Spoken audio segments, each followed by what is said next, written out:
और मुझे मेरी हैसियत से कई गुना ज़्यादा राजनीति में काफ़ी बड़े बड़े पद भी मिले हैं।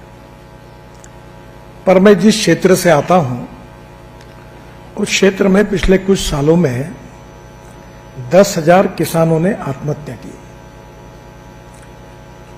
मेरे पिताजी भी किसान थे और किसानों की स्थिति देखकर मैंने ये तय किया कि इस समस्या को समाधान के रूप में रूपांतरित करने के लिए अब जीवन में जो भी कुछ समय मिला है उसके लिए मिशन के रूप में काम करना।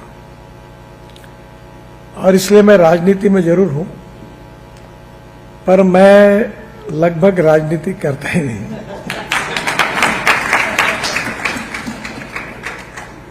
मैं सेवा का काम करता हूं। हमारे देश में राजनीति का अर्थ होता है, जो लोग लगाते हैं वो सत्ता कारण।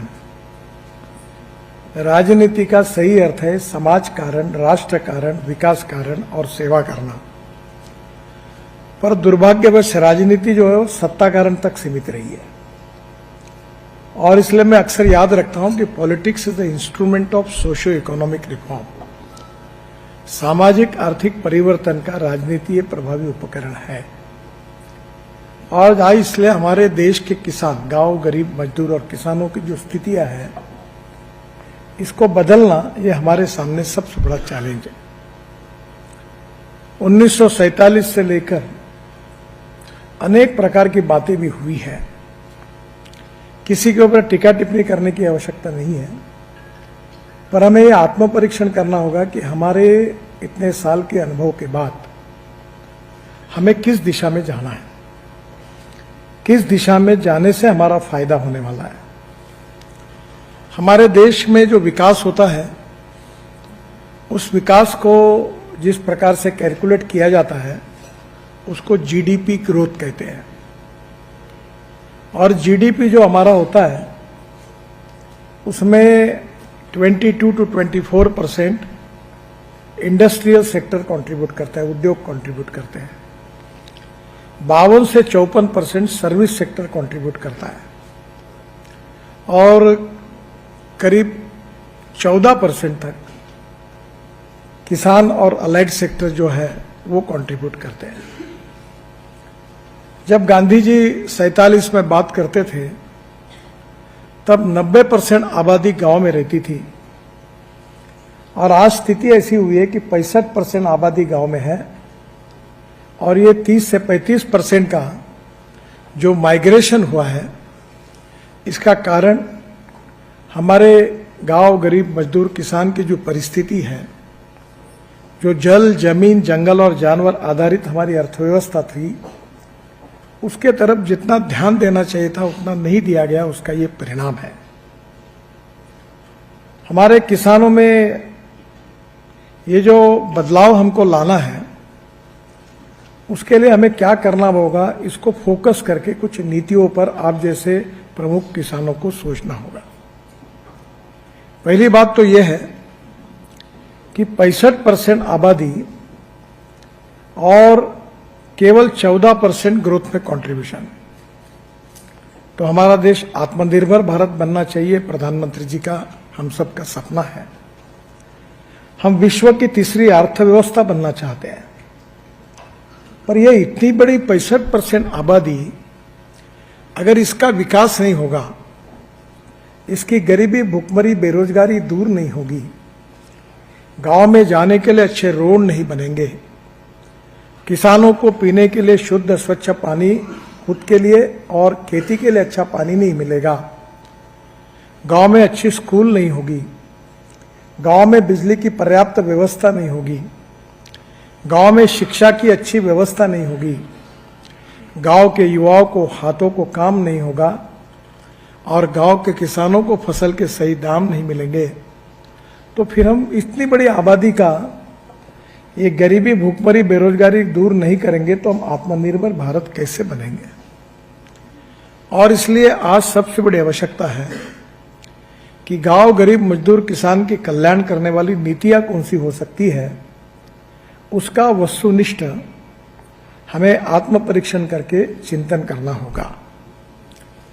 जब हमारा स्वास्थ्य बिगड़ जाता है और हम डॉक्टर के पास चेकअप करने के लिए जाते हैं तो डॉक्टर कहता है ब्लड चेक करो, ईसीजी निकालो।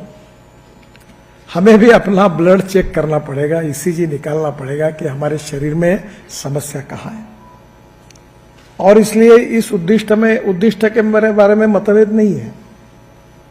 किसान समृद्ध होना चाहिए, संपन्न होना चाहिए, सबकी भावना है, पर यह कैसे होना चाहिए इसके बारे में चिंतन करना चाहिए। हमारे देश में जो गांव की परिस्थिति है, जल, जमीन, जंगल और जानवर, इस नीतियों को हमने जितना प्राधान्य देना चाहिए था उतना नहीं दिया, ये समय मैंने आपको कहा था। पर यह परिस्थितियां बदल रही है। थोड़ा मुझे क्षमा करें, मैं कोई अंग्रेजी शब्द आएंगे तो थोड़ा आसानी से आपको कह पाऊंगा, इसलिए मैं उसका उपयोग करूंगा। मैं अक्सर दो बातों का उल्लेख करता हूं। एक है नॉलेज। नॉलेज का अर्थ होता है ज्ञान, और conversion of knowledge into wealth, ज्ञान का रूपांतर संपत्ति में करना, तभी हम समृद्ध और संपन्न बनेंगे।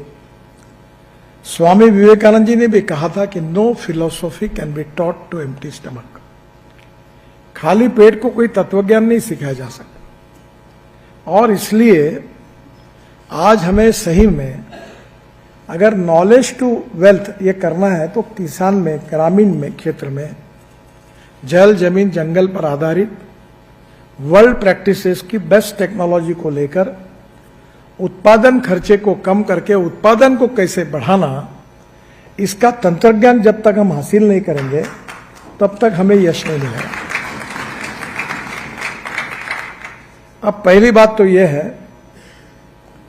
कि हमारे देश में पानी की कमी नहीं है। ये मैं कह सकता हूं क्योंकि मैं वाटर रिसोर्सेज मंत्री था, अभी बताया गया परिचय में, अभी मैं नहीं हूं। हमारे देश में मुझे याद है कि ये बादल साहब का जो गांव है, वहां से जो इंदिरा कैनाल बोलते हुए बहता था वो फूट गया, और उसके कारण सब जमीन पंजाब की उस साइड की खराब हो गई। तब मैंने 2,500 करोड़ रुपए देकर मुझे बताया गया कि इसका अगर कंक्रीटीकरण होगा तो राजस्थान के 7 जिलों को पानी मिलेगा।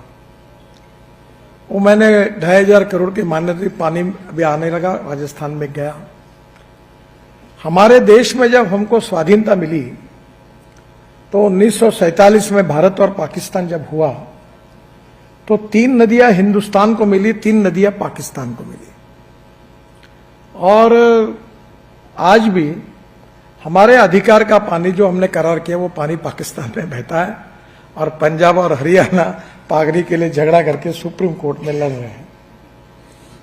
पर जब मैं मंत्री था तो 24 झगड़े थे राज्यों में, 1970 से पहले के थे। तो मैंने अपना थोड़ा उपयोग किया, मैंने सब मंत्रियों को बुलाता था।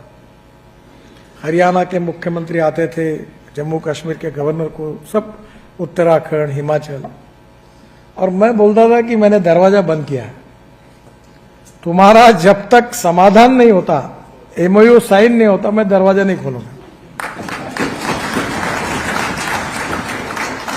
और 24 में से 17 झगड़े मैंने निपटा दिए। पानी की कोई कमी नहीं है। मैं आंध्र प्रदेश में एक पोलावरम डैम बना रहा था, मैंने उसके 60,000 करोड़ का काफी पैसा भारत सरकार से दिया। मैं 4 बार उसका काम देखने के लिए गया था। वो गोदावरी पर बन रहा था, पोलावरम। अब वो पानी जो है डैम बनने के बाद भी 1300 टीएमसी पानी समुद्र में जाता है।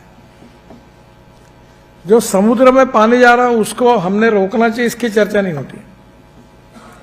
जो हमारा उड़ीसा से ये सब नदियां निकलकर छत्तीसगढ़ से, हमारे महाराष्ट्र से आगे जाके आंध्र की तरफ जाती है, समुद्र में पानी बहुत है।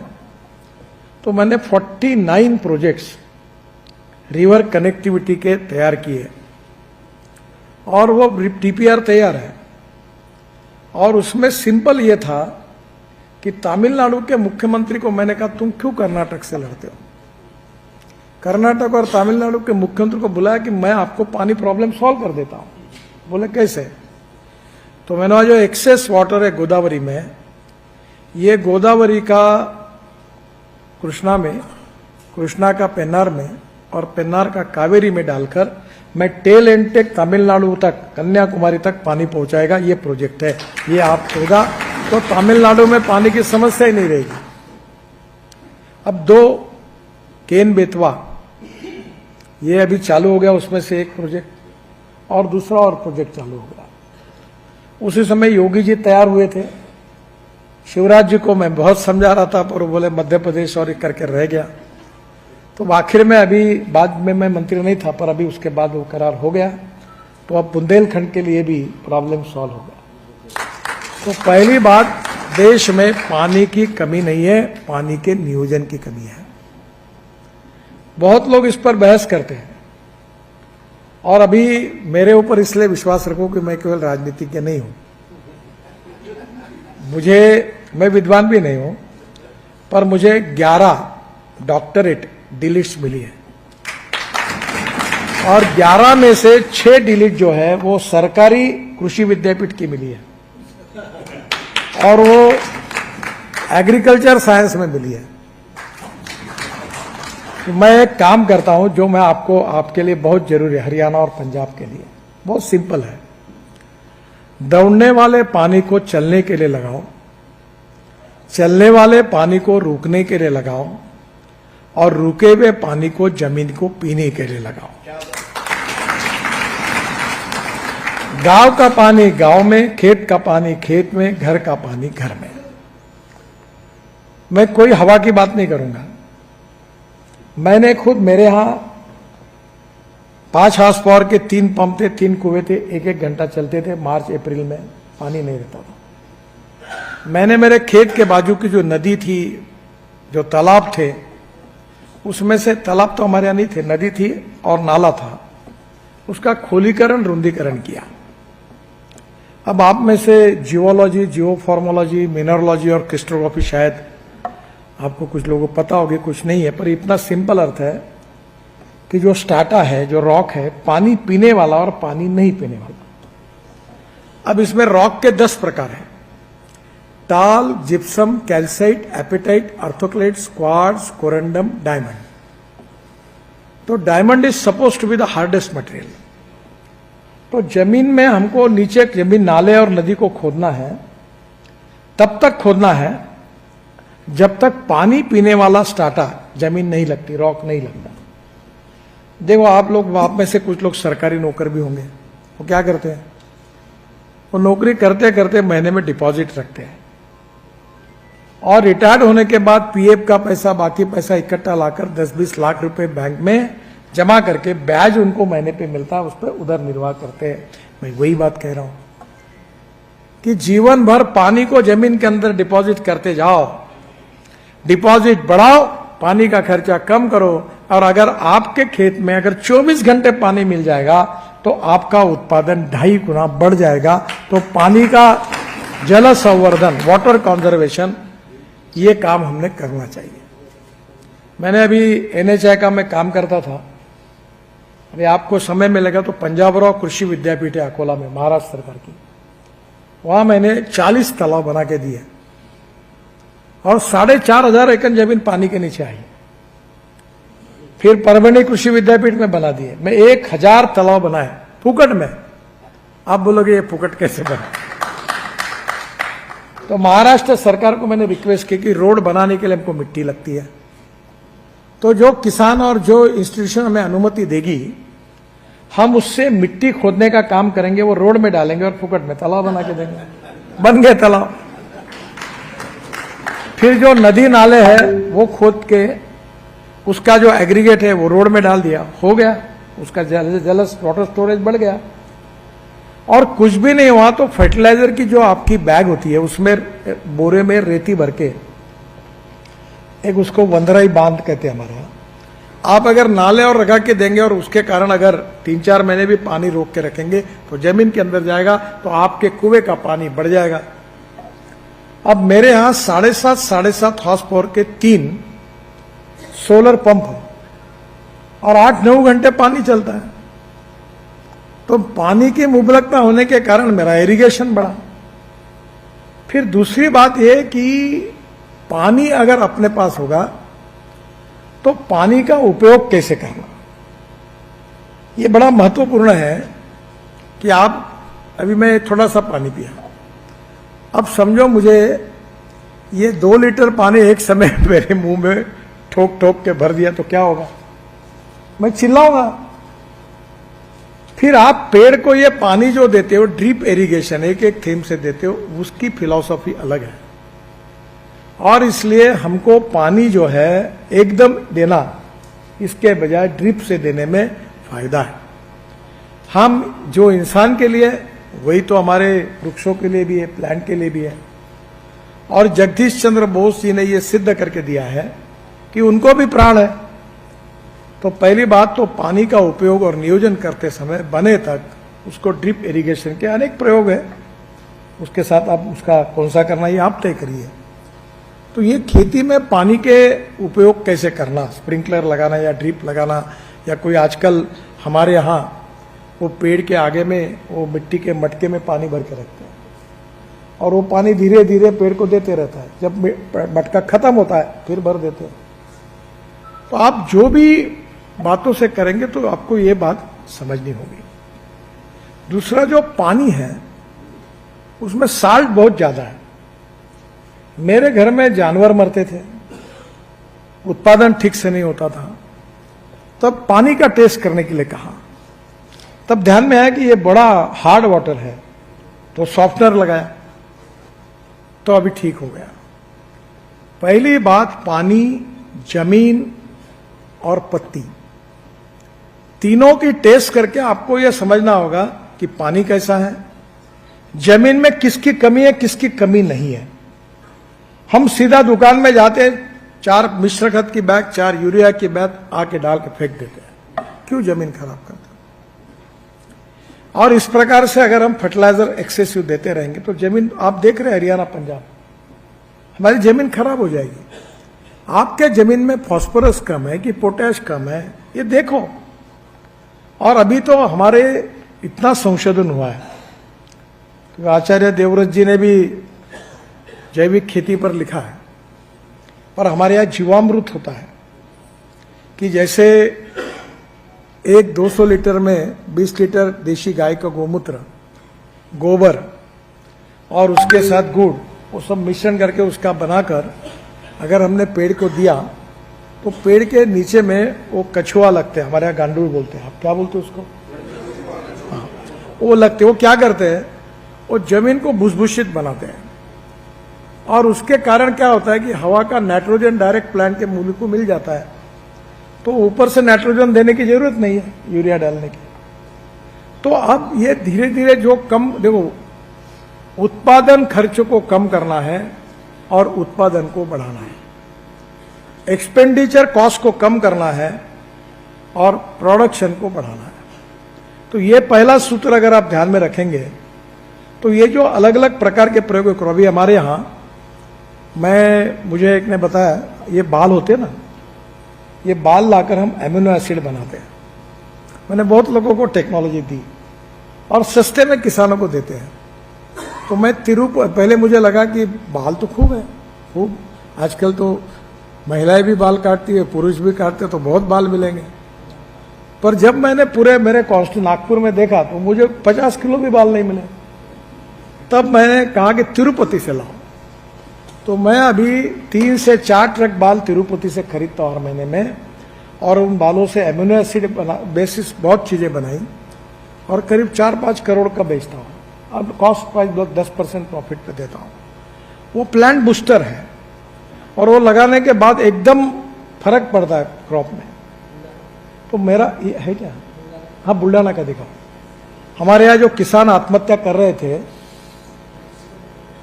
लाइट थोड़ा बंद कर सके तो कर, हाँ, लाइट बंद कर दो स्टेज की, हाँ। ये तालाब बन रहे हैं और मैंने वहां, ये पूरे बरसात में पानी स्टोर होता है। इधर रोड बन रहा, उधर तालाब बन गए। यहाँ हमारे यहाँ बुल्ढाना जिले में अजिंठा, आपने नाम सुना होगा, वहां ये जो धनगर कम्युनिटी है, मेंढी पालन करती है, वो 17,000 लोग माइग्रेट होते थे। अब वहां पानी आ गया, कुएं 24 घंटे चलने लगे। अभी प्रताप राव वहां के मंत्री है आयुष विभाग के, वो मैंने आए थे मेरे घर पर, मैंने कहा कैसा है? बोले अब तो 2-2, 3-3 क्रॉप ले रहे हैं, आपने ऐसी व्यवस्था कर दी, कोई माइग्रेशन नहीं होता क्योंकि पानी आ गया। ये फुकट में हो सकता था। ये दिल्ली कटरा मैंने हाईवे बनाया, बहुत लोगों को कहा अरे मुझे मिट्टी दे दो, मैं तालाब बना देता हूँ फुकट में। ये बड़े बड़े वाटर बॉडीज बन गई। तो मेरा आपको एक सुझाव है कि पहली बात, पानी का भी टेस्टिंग करो, पत्ती का भी करो और मिट्टी का करो। एक और इंपॉर्टेंट चीज है कि बीज और प्लांट, कलम, इसमें जब तक आप अच्छे क्वालिटी का बीज नहीं मिलेगा तब तक उत्पादकता नहीं बढ़ेगी। और जो नर्सरी है वो भी बहुत महत्वपूर्ण है।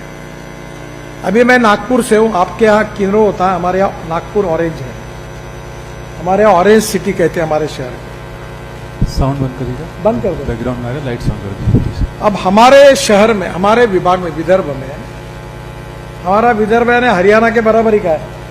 लाइट साउंड, हमारी 10 लोकसभा है विदर्भ में, आपका भी 8-10 की है। तो हमारे क्षेत्र में ऑरेंज बहुत लगता है।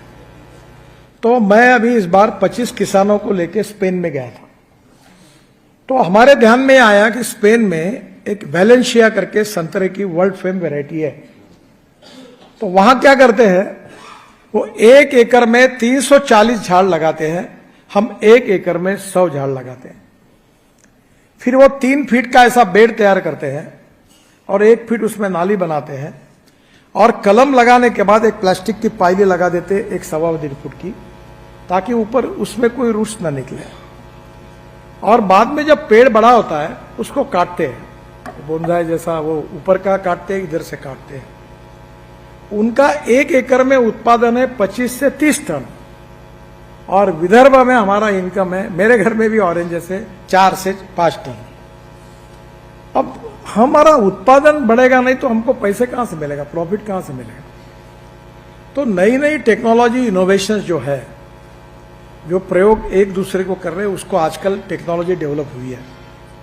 अगर सोशल मीडिया में आपने अगर आपका प्रयोग डाल दिया तो कोई देख लेंगे। भी मैं कोई मीडिया सेवी नहीं हूं, मैं अपने पोस्टर भी चिपकाता नहीं, बायोडाटा भी मैंने कभी छपाया नहीं, पर मैं अभी आज भाषण दे रहा हूं।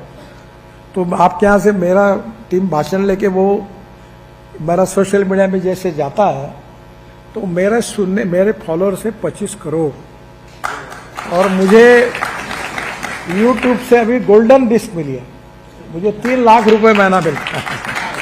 तो वो मैं पूरा पैसा गरीबों के लिए दान कर देता हूँ। तो पहला है कि आप अच्छा काम कर रहे हैं तो दूसरों, एक सोशल मीडिया में एक ग्रुप तैयार करो और एक दूसरे को बताओ कि किसकी सक्सेस स्टोरी है, वो कॉपी करो। कोई अच्छे काम के ऊपर किसी का पेटेंट नहीं है। और इसलिए मैं आपसे यह कहूंगा कि हमको बीज और कलम, 2 बातों में बहुत गंभीरता से सोचना होगा, अच्छी लगनी चाहिए। अब दूसरा, आप इतना यूरिया और मिश्र खाद यूज करते हो, मेरे पास ड्रोन है। अब मैं ड्रोन से जब स्प्रेइंग करता हूं तो नैनो यूरिया का उपयोग करता हूं।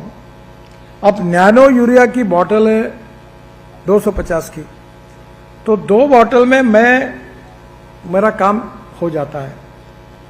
और वही अगर मैं यूरिया के बोरे, तो 4 बोरे यूरिया के 50-50 को 4 बैग लगती थी। उसमें क्या होता है, जब हम केमिकल फर्टिलाइजर या कोई भी फर्टिलाइजर बाजार से लाकर फेंकते हैं तो 75% वेस्ट होता है, जमीन को खराब करता है, और 25% प्लांट को जाता है। जब हम नैनो यूज करते हैं तो 75% प्लांट को जाता है और 25% वेस्ट होता है। तो हमारा आधा खर्चा खाद के ऊपर बच गया, उतना हमारा फायदा हुआ। मेरे घर पर गन्ना लगा, मैं 4 चीनी मिलें चलाता हूं किसानों के लिए। मैं कोई उद्योगपति नहीं हूं। अगर मैं उद्योगपति होता तो मैं ब्रिज, टनल और रोड का तो एक्सपोर्ट वही धंधा करता, वो नहीं करता, किसानों में काम करता हूं। तो मैं आपको बता रहा हूं, मुझे 88 टन गन्ना 1 एकड़ में, आपके इधर की भाषा में 880 क्विंटल हुआ। मैंने ड्रोन से स्प्रेइंग किया। और मेरे यहाँ अभी तुअर हुई ऑर्गेनिक, तो मुझे 1 एकड़ में 14.5 क्विंटल हुई। इसका कारण मैं हमारे यहाँ शुगर फैक्ट्री में प्रेस मड और स्पेंट वॉश, गंदा पानी निकलता है, उसमें डालकर मैं उसका एक भू सुरक्षा खाद तैयार करता हूँ। 50,000 टन, बहुत लोगों में पॉपुलर हो गया। और वो खाद में ये फरीदाबाद के इंडियन ऑयल की लेबोरेटरी ने कल्चर तैयार किया। वो कल्चर ऐड करके वो खाद इतना प्रभावी है कि वो ऑर्गेनिक खाद उत्पादन बढ़ाता है। आप कंपोस्ट करिए, आप वो गांडूल खाद, कछुआ का खाद तैयार करिए, आपके यहाँ जितना जितना वेस्ट होता है वो लीजिए। अब टेक्नोलॉजी की बात बताता हूं। आदमी को जहां ऑक्सीजन की आवश्यकता है तो उत्पादन के लिए ऑर्गेनिक कार्बन की आवश्यकता है। और पहली बात, आपके जमीन का ऑर्गेनिक कार्बन टेस्ट करो। मेरे जमीन में ऑर्गेनिक कार्बन 0.35 था, उत्पादन नहीं आता था। अब मेरे जमीन का ऑर्गेनिक कार्बन जिस दिन 0.75 0.80 हुआ, उस दिन मुझे उत्पादन बढ़ गया। तो ऑर्गेनिक कार्बन जो है वो बहुत सिंपल प्रोसेस है। ये एमएसएमई की हमारी वर्धा में एक इंस्टीट्यूट है, वहां के रिसर्च करने वाले लोगों ने 2-3 ड्रम में बायोचार तैयार किया है। बायोचार का मतलब ये है कि उन्होंने जो हम जलाते हैं उसको उन्होंने ड्रम में रखकर, एक छोटा 4,000 का इक्विपमेंट है, आईआईटी में भी हुआ है, पता है। वो बायोचार तैयार करके खत में मिश्रण करके डाल देंगे और आपके जमीन का ऑर्गेनिक कार्बन अगर आप 0.6065 0.80 तक ले जाएंगे तो आपका कृषि उत्पादन 2.5 गुना से 3 गुना बढ़ जाएगा। तो पहली बात तो ये, इसमें कोई खर्चा नहीं लगता। जो आपके यहाँ वेस्ट पड़ा हुआ है, बायोमास कचरा, हमारे यहाँ कॉटन स्ट्रॉ पराठी है, वो हो सकती है। तो organic carbon is very important. दूसरा जो महत्वपूर्ण बात है कि वेस्ट टू वेल्थ, जैसे मैंने नॉलेज टू वेल्थ कहा, वैसे वेस्ट टू वेल्थ ये बहुत इंपॉर्टेंट है। मैं 8 साल पहले, मैं नागपुर में, हमारी कारपोरेशन थी, तो मैंने कल्पना आई कि गंदा पानी बेचे। तो मैंने मेयर को बुलाया, ये गंदा पानी, हम जो टॉयलेट का पानी है लोगों का गंदा, ये बेचेंगे। तो उसने बोला, क्या बोलते हो आप, कुछ भी फंडा देते हो, ये कोई होने वाला है? मतलब मैं करके दिखाता हूं। आपको ताज्जुब होगा, मैं 7 साल से हमारे शहर का टॉयलेट का गंदा पानी, लोग जो गंदा पानी तैयार करते घर में टॉयलेट में, वो शुद्ध करके महाराष्ट्र सरकार के कोराडी खापरखेड़ा प्रोजेक्ट को पानी सप्लाई करता हूं। और महानगर पालिका को हर साल 300 करोड़ रुपए साल के मिलते, 300। अभी तुम्हारे गाजीपुर टेकड़ी है यहाँ दिल्ली में, वो 7 मीटर हाइट हमने कम कर दी। क्यों? तो कचरा, 60 लाख टन कचरा, ये UR2, ये जो पानीपत से भी नया रोड हमने बनाया, जिससे पानीपत से आधे घंटे में आप एयरपोर्ट जाओगे अंदर, अभी 3.5 घंटे लगते हैं। ये रोडवे और दिल्ली मुंबई हाईवे में कचरा डाल दिया। तो waste to wealth, no material is waste and no person is waste. It is depending upon the appropriate technology and vision of leadership that you can convert waste into wealth. तो आपके ही खेत में क्या वेस्ट है उसका उपयोग करो। और इसलिए कंपोस्ट, जैविक खत जितना तैयार कर सकते वो करिए। एक इंपॉर्टेंट चीज है कि जो मैं आपको कह रहा हूं, मुझे भी मंत्री होने के कारण बड़ा संभाल संभाल के बोलना पड़ता है, क्योंकि कोई सच भी बोलो तो ये मीडिया वाले गडकरी ने ऐसा कहा। तो पहली बात ऐसी है कि गेहूं, चावल, मक्का, ये सब लगाना चाहिए। और ये लगाने के बाद आप धनवान बनने में मुश्किल है, क्योंकि उत्पादन खर्चे और भाव, इसमें प्रॉफिट कम है। और इसलिए मैं 2004 से एक काम कर रहा हूं देश में। पहले लोग मुझे पागल कहते थे, अब सबने स्वीकार किया, वर्ल्ड में चला गया। तो काम यह है कि diversification of agriculture toward energy and power sector. अब ये जो पेट्रोल डीजल है, हमारे देश में 22 लाख करोड़ रुपए हम पेट्रोल डीजल फॉसिल फ्यूल के इंपोर्ट के लिए खर्चा कर रहे हैं। अगर ये 22 लाख करोड़ रुपए अगर हम बचाएंगे और देश के हरियाणा, पंजाब, महाराष्ट्र, गुजरात, तमिलनाडु, आंध्र के किसान के जेब में डालेंगे तो हमारे गांव सुखी, समृद्ध और संपन्न बनाएंगे। तो हमने शुरू किया कि गन्ने, अभी मैं गाड़ी में आया हूं, कार्यक्रम को देख लेना गाड़ी, 100% किसानों ने तैयार किए हुए इथेनॉल पर गाड़ी चल रही, इनोवा टोयोटा की, वर्ल्ड की पहली गाड़ी है, लिखा है नीचे में। और अभी 12 कंपनियों ने ये टेक्नोलॉजी लाई है, अभी सुजुकी ला रही, सब ला रही, स्कूटर्स भी आ गई। तो पहली बात, इथेनॉल बनता है शुगर केन जूस से, इथेनॉल बनता है मोलाइसिस से जिसको आप शीरा कहते हैं, इथेनॉल बनता है मक्के से, इथेनॉल बनता है राइस से, ब्रोकन राइस से, सड़े हुए राइस से, और इथेनॉल कॉर्न से भी बनता है, अब इथेनॉल बाम्बू से बनता है, और इथेनॉल परली से भी बनता है, राइस स्ट्रॉ से भी बनता है। अभी हमने कोशिश की, पानीपत में एक इंडियन ऑयल ने प्रोजेक्ट डाला हुआ है, लगभग शुरू हुआ, थोड़ा अड़चने आई उसमें, कि हरियाणा और पंजाब को मिलकर 220 लाख टन राइस स्ट्रॉ तैयार होता है, परली आप जला देते हैं और पूरा दिल्ली प्रदूषण होता है।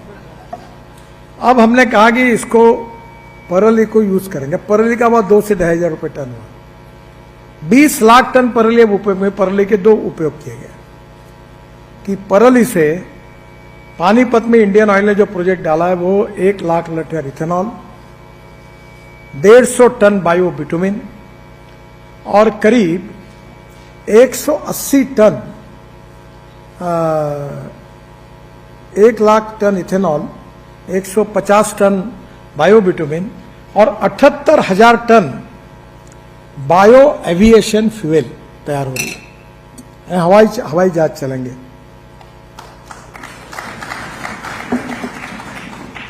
मैं कोई भी बात होकराने वाली नहीं करता मैं ना, जिसको कोई संशय होगा मेरे पास आइए, मैं उसको बता दूंगा। यानी किसान अन्नदाता नहीं, ईंधन दाता बने, ईंधन दाता नहीं, ऊर्जा दाता बने, ऊर्जा दाता नहीं, बिटुमिन दाता बने, अब बिटुमिन दाता नहीं, हाइड्रोजन दाता बने, अब हाइड्रोजन दाता नहीं तो किसान अन्नदाता तो है ही, पर भविष्य में जो हाइड्रोजन बनेगा तो भारत देश ये ऊर्जा को आयात करने वाला नहीं, ऊर्जा को निर्यात करने वाला देश बनेगा। हाइड्रोजन 4 प्रकार से होता है, पानी से और कचरे से, बायोमास से बनता है वो ग्रीन हाइड्रोजन, कोयले से बनता है वो ब्लैक हाइड्रोजन, और जो पेट्रोलियम से बनता है वो ब्राउन हाइड्रोजन। अभी मैंने 1 महीना पहले टाटा को हमने 7 प्रोजेक्ट, पायलट प्रोजेक्ट मेरे मिनिस्टर ने लिए, और टाटा के ट्रक, आईसी इंजन पर एक ट्रक है जो पेट्रोल डीजल पे चल सकता है, उसको हमने हाइड्रोजन पे चलाने का तैयार किया, और एक जो है हाइड्रोजन फ्यूल सेल पर तैयार किया, और दोनों ट्रक को मैंने लॉन्च किया। तो अब यह है कि हाइड्रोजन भविष्य का फ्यूल है। हवाई जहाज चलेगी, अभी रेलवे चलेगी, कार चलेगी, बस चलेगी, ट्रक चलेगी, हवाई जहाज चलेंगे, और यह हाइड्रोजन किसानों ने बनाना चाहिए। उसका भी मैंने काफी कुछ काम करके रखा है, मैं खुद उसमें ध्यान देता हूं। और इसलिए आप जो import substitute, cost effective, pollution free और इंडिजिनियस, ये जब तक आप नहीं करोगे, आप एग्रीकल्चर में देखिए, शरद जोशी हमारे किसान संगठन के नेता थे, मैं उनको बहुत मानता था। वो कहते थे कि हम ग्लोबल इकोनॉमी में हैं, अब गेहूं, चावल, कपास, मक्के की कीमत तय करना हमारे हाथ में नहीं रहा, ये ग्राउंड रियलिटी है, सच है। मक्के का भाव अमेरिका तय करती है, सोयाबीन का भाव अर्जेंटीना तय करती है, तेल का, पामोलिन तेल का भाव मलेशिया, इंडोनेशिया तय करता है, शक्कर का भाव ब्राजील तय करता है। अब ग्लोबल इकोनॉमी के कारण हमको डिमांड एंड सप्लाई में कौन से चीज की कमी है, कौन सा शॉर्टेज है और कौन सा सरप्लस है, ये सोचना होगा, इसका अध्ययन करना होगा। अभी हम 1,25,000 करोड़ रुपए एडिबल ऑयल को इंपोर्ट करने के लिए खर्चा करते हैं, तो खाद्य तेल का शॉर्टेज है। अब राइस ब्रांड का भी तेल हम बना रहे हैं, तो हमें यह समझना होगा कि हम अभी, जैसे मैं आपको उदाहरण बता दूं कि 2 साल पहले, मैं वैसे बहुत पहले से आग्रह कर रहा था, वो फूड वर्सेस फ्यूल का विवाद खड़ा किया कुछ लोगों ने। मैं कहा मक्के से इथेनॉल बनाने की अनुमति दो। तो मक्के की कीमत थी 1200 रुपए क्विंटल, एमएसपी थी 1800 रुपए क्विंटल। हम दे नहीं पा रहे थे कीमत, और जब खूब आग्रह करके प्रधानमंत्री जी और कैबिनेट में निर्णय हुआ कि मक्के से इथेनॉल बनाएंगे, तो मक्के की कीमत पर क्विंटल हो गई 2600 रुपए, यानी एमएसपी से ऊपर गई। परिणाम क्या हुआ? अब मक्के का एक साल में 3 क्रॉप आ रहे, 100 दिन में मक्का मिलता है 30 से 40 क्विंटल, तो लोग मक्का लगाने लगे। हमारे वो रज्जू भाई का लड़का मेरे साथ था अभी स्पेन में, जय शाह ना, जय श्रॉफ। तो वो उसको बोला मैंने इस बार उसका यूनाइटेड फॉस्फोरस, क्या कंपनी का नाम है उनका, नहीं दूसरा क्या, यूपीएल, बड़ी कंपनी है, वर्ल्ड में 16-17वें नंबर के धनवान व्यक्ति है। वो मैं 35,000 टन मैंने सीड बेचा। मैंने बोला अभी तो 70,000 टन तैयार कर बेचने वाले के लोग मक्का लगाने वाले हैं, क्योंकि मक्के को कीमत आई। और 3 क्रॉप ले रहे हैं, 30 से 40 क्विंटल एक बार होगा, 3 बार होगा तो 100 क्विंटल होगा, और 2000 का भाव हुआ तो 2 लाख रुपए हुए। ऊपर से चारा अलग, वो भी काट के साइलेज में रखा, तो हमारा हरा ग्रास जानवरों को मिलेगा। तो सवाल यह है कि हमें यह समझना होगा कि हमें किस दिशा में जाना है। और मैं ये मानता हूं कि उत्पादन खर्चे को कम करना, उत्पादन को बढ़ाना और उत्पादन को प्रोसेसिंग करने की व्यवस्था करना, pre cooling plant, cold storage, जैसे पानी से, पत्ती से, सीड और कलम से, और उससे आगे जाकर आपको क्लाइमेट में कब क्या क्या होना है इसका आधार लेकर आपको खेती का नियोजन करना होगा। मैं अभी एक स्मार्ट विलेज बना रहा हूँ, 1000 घर बना रहा हूँ उसमें, और मेरा इच्छा है कि 5 लाख रुपए में 500 स्क्वायर फीट का घर, कंक्रीट के रोड, 24 घंटे पानी, बिजली मुफ्त, गार्डन, समाज भवन, सब मिलके 5 लाख में घर बने। तो मैंने वो टेक्नोलॉजी वगैरह लाई सब। तो मैं आपको एक सुझाव दूंगा, there is a difference between westernisation and modernisation. Old is gold, ये भी 100% सच नहीं है, और ओल्ड गोल्ड है, ये भी कुछ प्रमाण में सच है। जो जो आपके अनुमान से आपको सक्सेस स्टोरी बनाता है उसका यूज करो। अगर कंपोस्ट खत तैयार करनी है, ऑर्गेनिक मैन्युअल तैयार करनी है, आपके अलग अलग उपायों के द्वारा अपने अगर इंसेक्टिसाइड, पेस्टिसाइड या अगर डिसीज को कंट्रोल किया है प्लांट के, तो जरूर करिए। तो इनोवेशन जिसमें है उसका उपयोग करिए, उत्पादन को बढ़ाइए और उत्पादन खर्चे को कम करिए और प्रोसेसिंग करिए। मेरा विश्वास है कि ये जो प्रवास है ये कठिन है पर असंभव नहीं है। इस देश के जीडीपी ग्रोथ में जो हमारा 14% कंट्रीब्यूशन है, वो जिस दिन 22% हो जाएगा, उस दिन देश में कोई गांव का किसान का लड़का नौकरी के लिए शहर की तरफ नहीं आएगा। गांव समृद्ध संपन्न बनेंगे और उनकी परचेसिंग पावर बढ़ेगी, क्रय शक्ति। अब खर्चा करने की शक्ति बढ़ेगी तो मल्टीप्लेक्स आएगा गांव में, कॉन्वेंट स्कूल आएगी, फीस देने की ताकत तो बने किसान की। और इसलिए आने वाले समय पे ज्ञान, तंत्र विज्ञान का उपयोग करके, ऑर्गेनिक के तरफ जैविक खेती का भी उपयोग करके, ड्रोन का उपयोग, अभी मैं इलेक्ट्रिक ट्रैक्टर मेरा प्रयोग कर रहा हूं, उसकी प्रॉब्लम है, वो 1.5 घंटा ही चलता है। पर मेरा सीएनजी का ट्रैक्टर, अभी मैंने एक सब ट्रैक्टर, मैं ट्रांसपोर्ट मंत्री हूं, मैंने अभी यूरो 6 के इमिशन नॉर्म्स ट्रैक्टर को लागू करने की फाइल आई, सब मेरे पास मालिक आए, बोले साहब ये लगाएंगे तो ट्रैक्टर 1 लाख 1.5 लाख महंगा होगा। ठीक है, एक मेरी कंडीशन है। बोले क्या? ट्रैक्टर सीएनजी पर, इलेक्ट्रिक पर, फ्लेक्स इंजन पर कन्वर्ट करो, मैं पीछे हटता हूं। मेरे पास सीएनजी का ट्रैक्टर है, मेरी 1 लाख रुपए की बचत है। अभी बजाज की सीएनजी स्कूटर मोटरसाइकिल मैंने लॉन्च की पुणे में 4 महीने पहले।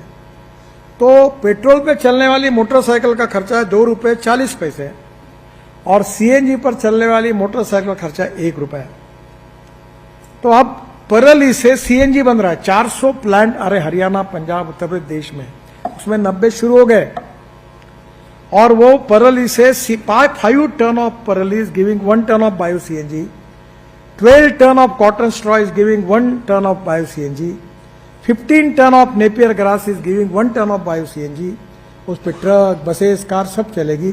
आपके यहाँ अभी 90 प्लांट चालू हो गए और 400 प्लांट शुरू होंगे। उनका 35% निकलता है लिग्नंट।